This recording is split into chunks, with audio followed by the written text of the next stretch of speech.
اور فرمایا میں یہ بھی نہیں کہتا کہ میں غیب جانتا، کیونکہ غیب جاننا خاصہ خداوندی ہے، اللہ کی ذات ایسی ہے جو غیب دان ہے۔ انبیاء علیہ السلام کو بڑے امور غیبیہ عطا کیے گئے، اور جتنے کائنات میں تقسیم ہوئے سب سے زیادہ نبی کریم صلی اللہ علیہ وسلم کو عطا ہوئے۔ اللہ کی ذات سب سے بڑا غیب ہے، حضور نے کائنات کو اللہ سے آشنا کر دیا۔ فرشتے غیب ہیں، اللہ نے فرشتوں کے متعلق رسول اللہ صلی اللہ علیہ وسلم نے سب کو بتا دیا۔ جنت و دوزخ غائب ہے، ہمارے سامنے نہیں ہے، لیکن حضور نے ہر کلمہ گو کو اس کے بارے بتا دیا۔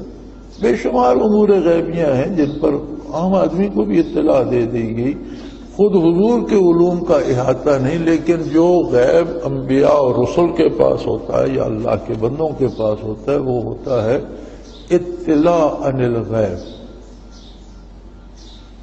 یعنی اللہ انہیں اس غیب پر مطلع کر دیتا ہے، اس کی انہیں اطلاع دے دیتا ہے۔ وہ علم غیب نہیں ہوتا، وہ ان کے پاس غیب کی اطلاع ہوتی ہے۔ یہ بالکل ایسے ہوتا ہے جیسے اب ہم یہاں بیٹھے ہیں، امریکہ میں ایک واقعہ ہوتا ہے، ایک بندہ مجھے ٹیلی فون کر کے بتاتا ہے جی یہاں یہ واقعہ ہوا، میں آپ کو بتاتا ہوں، تو اب یہ سمجھنا کہ میں غیب کی خبر دے رہا ہوں، نہیں، وہ اس پر غیب پر مجھے اطلاع ملی اس لیے میں آپ کو بتا رہا ہوں۔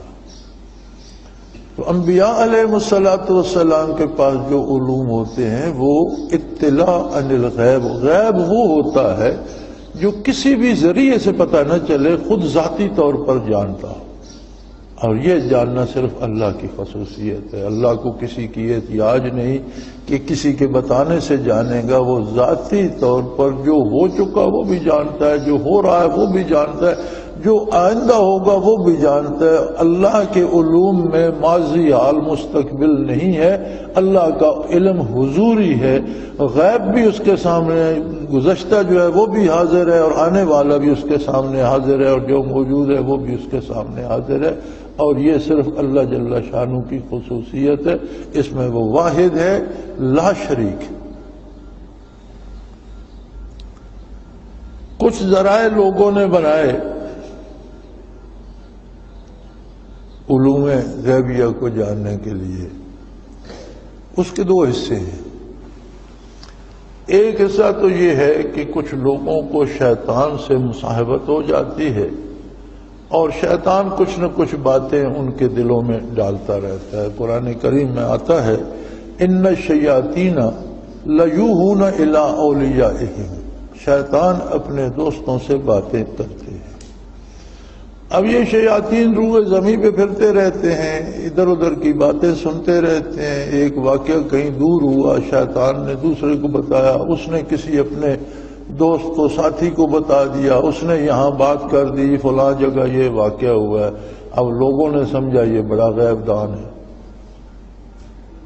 یعنی غیب کا ایک قسم یہ ہے کہ شیطان، لیکن یہ سارے غیب آسمان کے نیچے نیچے کے ہیں،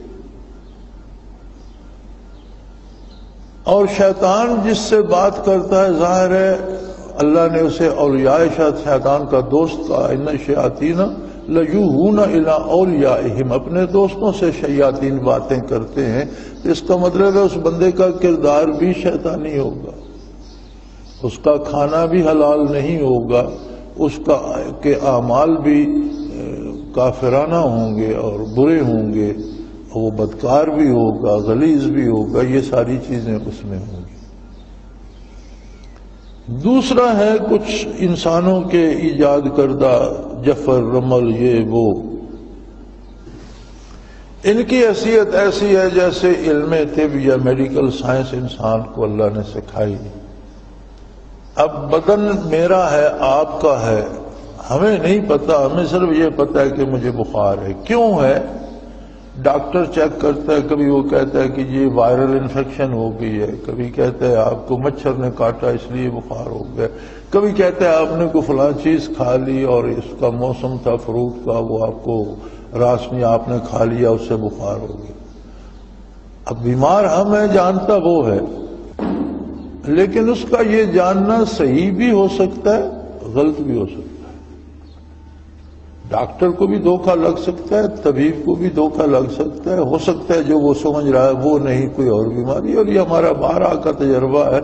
ڈاکٹروں کو دکھاتے ہیں، لیبارٹریز میں چیک اپ کراتے ہیں، برسوں علاج کراتے ہیں، اور پھر کہتے ہیں یار سب کو غلطی لگتی رہی، اصل مرض تو یہ تھا اور علاج اور مرض کا ہوتا رہا. اور یہ روز تجربہ ہوتا ہے.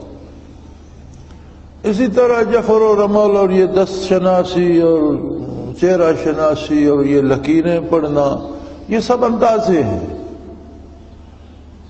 حدیث شریف میں آتا ہے کہ ان علوم پر اگر کوئی یقین کر لے تو وہ اس کا اسلام خطرے میں پڑ جاتا ہے، اور اگر بطور ایک فن کے جانتا ہے تو اچھی بات ہے، لیکن یہ علم غیب نہیں ہے، یہ انسانی اندازے ہیں. یہ صحیح بھی ہو سکتے ہیں، یہ غلط بھی ہو سکتے ہیں.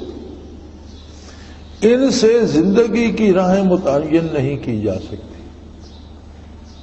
پہلے یہ رواج ہندوؤں میں بہت تھا، اور ہندوستانی حکمران جتنے ہیں سب نے رملی جوتشی رکھے ہوئے تھے، اور وہ جو وہ انہیں حساب کر کے بتاتے تھے اس کے مطابق وہ عمل کرتے تھے. اب یہ اللہ ہمیں معاف کرے، اب یہ پاکستانی حکمرانوں میں بھی بہت زیادہ ہے. اور میں سمجھتا ہوں شاید کوئی ایسا بھی ہو جس نے نہ رکھے ہوں، ورنہ ہمارے وزراء، وزیر اعظم، صدر صاحب سب نے اپنے اپنے رملی جوتشی نجومی رکھے ہوئے ہیں.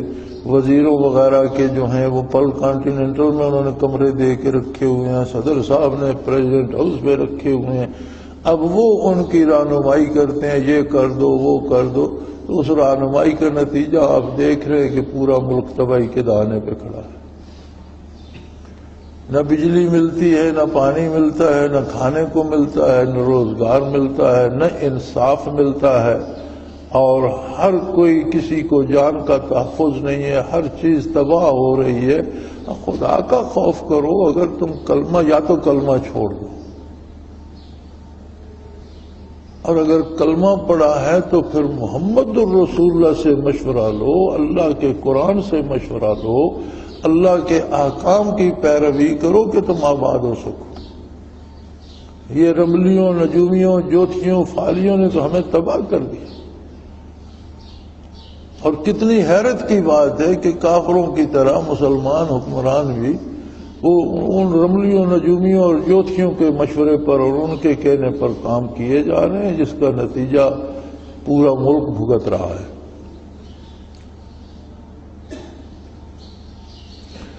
تو علم غیب خاصہ اللہ تبارک و تعالی ہے. وہ کسی کا محتاج نہیں ہے جاننے میں، وہ ذاتی طور پر ہر شے کو جانتا ہے. اور نبیوں کو، اپنے نیک بندوں کو بتا دیتا ہے. اب موسیٰ علیہ السلام کی والدہ کو بتا دیا کہ بچے کو دریا میں ڈال دو، میں اسے تمہیں واپس بھی دوں گا اور اسے میں اپنا رسول بناؤں گا، اور یہ بہت عظیم انسان ہوگا. غیب تھا. موسیٰ تو اسی وقت پیدا ہوئے تھے، کوئی پتہ نہیں تھا کیا ہوگا کیا تھا، یہ سارا غیب تھا. لیکن اللہ نے انہیں غیب پر اطلاع دے دی. اسے کہتے ہیں اطلاع عن الغیب. تو وہ ولیہ تھی، نبی تو نہیں تھی. اسی طرح عیسیٰ علیہ السلام کی والدہ کو حکم دیا کہ تم بولنا نہیں اور بچے کو لے جاؤ، یہ خود بات کر رہی ہے. اللہ یہ تو معصوم بچہ ہے، فرمایا آپ لے جاؤ، یہ بات کر لے گا.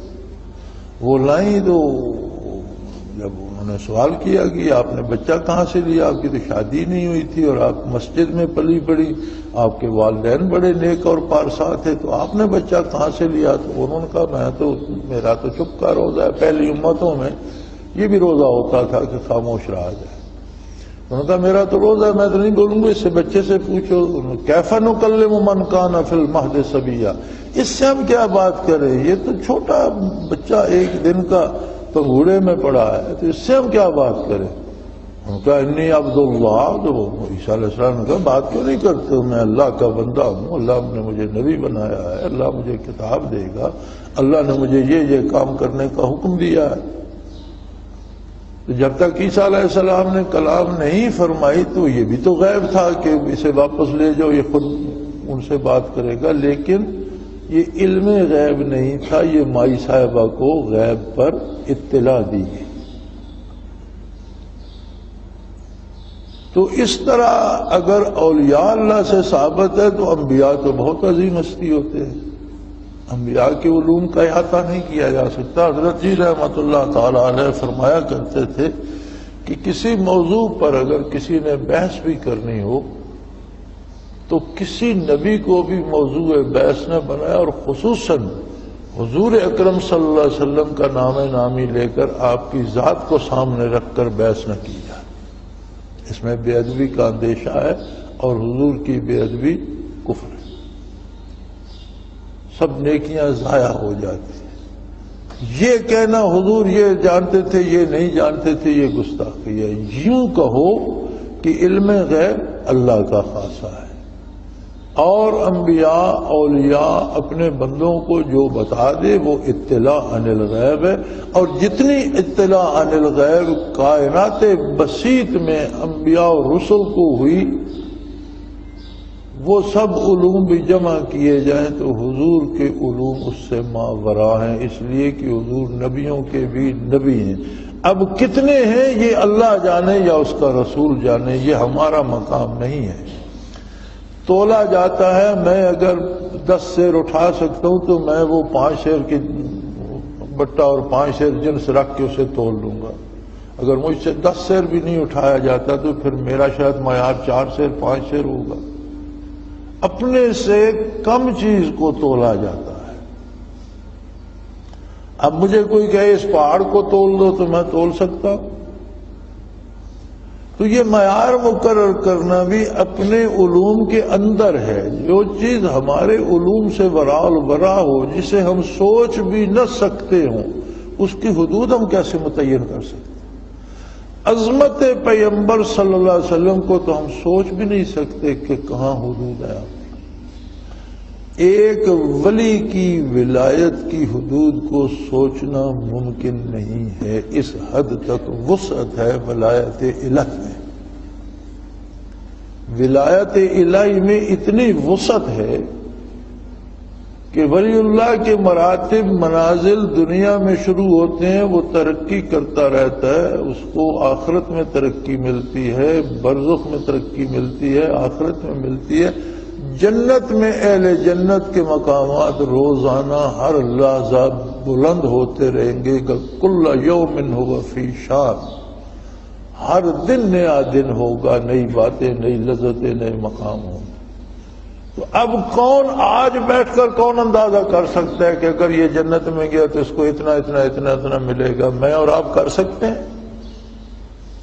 تو جب ہم ایک عام مسلمان کا اندازہ نہیں کر سکتے تو ہم کون ہوتے ہیں کہ ہم نبی کریم صلی اللہ علیہ وسلم کی شان میں ترازو لے کے بیٹھ جائیں؟ یہ تو زیادتی ہے، یہ تو ظلم ہے۔